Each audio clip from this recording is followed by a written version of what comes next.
SBI की तरफ से पेंशनर्स के लिए आया नया अपडेट। क्या नवंबर में लाइफ सर्टिफिकेट जमा करना अनिवार्य है? यहाँ हम पेंशनर्स के कुछ ऐसे सवालों के जवाब देने जा रहे हैं जो अक्सर पूछे जाते हैं। इन सवालों के जवाब स्टेट बैंक ऑफ इंडिया ने अपनी वेबसाइट पर दिए हैं। भारतीय स्टेट बैंक यानी एसबीआई से देश भर के 44 लाख से अधिक पेंशनर्स अपनी पेंशन पाते हैं। पेंशनर्स को कवर करने के लिए एसबीआई ने 18 सेंटर पेंशन प्रोसेसिंग सेंटर बनाए हैं, जहां पेंशन इलेक्ट्रॉनिक रूप से भेजी जाती है। भारतीय स्टेट बैंक के माध्यम से पेंशन का लाभ उठाने के लिए रिटायर कर्मचारी बैंक की किसी भी ब्रांच में अकाउंट खोल सकता है। खाता खोलने के लिए Aadhaar number, PAN number, mobile number और ईमेल आईडी बुनियादी आवश्यकताएं हैं। पेंशनर्स कई बार अधिक उम्र या बीमार होने के कारण बैंक जाने में असमर्थ होते हैं। पेंशनर्स अपनी समस्याओं का समाधान ढूंढने के लिए कुछ ऐसे सवालों के जवाब चाहते हैं जिनके बारे में उन्हें पता नहीं चल पाता है। यहाँ हम पेंशनर्स के कुछ ऐसे सवालों के जवाब देने जा रहे हैं जो अक्सर पूछे जाते हैं। इन सवालों के जवाब स्टेट बैंक ऑफ इंडिया ने अपनी वेबसाइट पर दिए हैं। नंबर 1, पेंशनर्स अपनी पेंशन स्लिप कैसे पा सकते हैं? पेंशनर्स के खाते में महीने के आखिरी में पेंशन भेजी जाती है। पेंशनर्स को कितनी पेंशन मिल रही है, उसमें क्या क्या शामिल है, एसबीआई के पेंशनर इसका पता अपनी पेंशन स्लिप से लगा सकते हैं।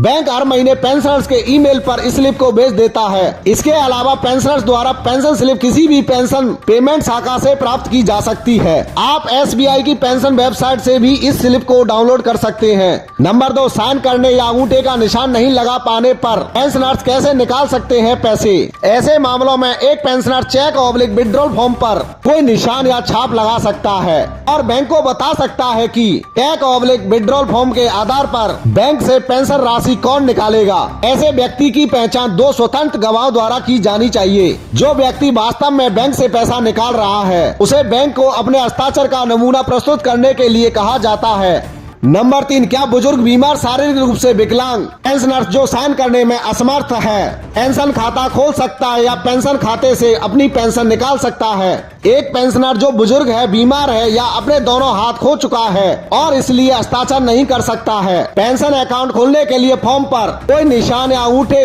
/ पैर के अंगूठे का निशान लगा सकता है। पेंशन राशि निकालते समय चेक / विड्रॉल फॉर्म पर अंगूठे / पैर के अंगूठे का निशान लगा सकता है और इसकी पहचान बैंक के ज्ञात 2 स्वतंत्र गवाह द्वारा की जानी चाहिए, जिनमें से एक बैंक अधिकारी होना चाहिए। नंबर 4, किसी पेंशनर को पावर ऑफ अटॉर्नी धारक द्वारा अपना खाता ऑपरेट करने की अनुमति दी जा सकती है। पावर ऑफ अटॉर्नी धारक द्वारा खाते को ऑपरेट करने की अनुमति नहीं है। हालांकि अकाउंट से पैसे ट्रांसफर करने के लिए चेक बुक / एटीएम / INB सुविधा की स्वीकृति की अनुमति है। नंबर 5, क्या पेंशनर्स के लिए नवंबर महीने में बैंक को जीवन प्रमाण पत्र प्रस्तुत करना अनिवार्य है? पेंशनर्स के लिए नवंबर में जीवन प्रमाण पत्र जमा करना अनिवार्य है। हालांकि यदि कोई पेंशनर गंभीर बीमारी / अक्षमता के कारण किसी ऑथराइज बैंक अधिकारी को जीवन प्रमाण पत्र जमा करने में असमर्थ है, तो बैंक अधिकारी रिकॉर्डिंग या पेंशनर्स के निवास / अस्पताल जाकर जीवन प्रमाण पत्र ले सकता है। नंबर 6, फैमिली पेंशन कब शुरू होती है?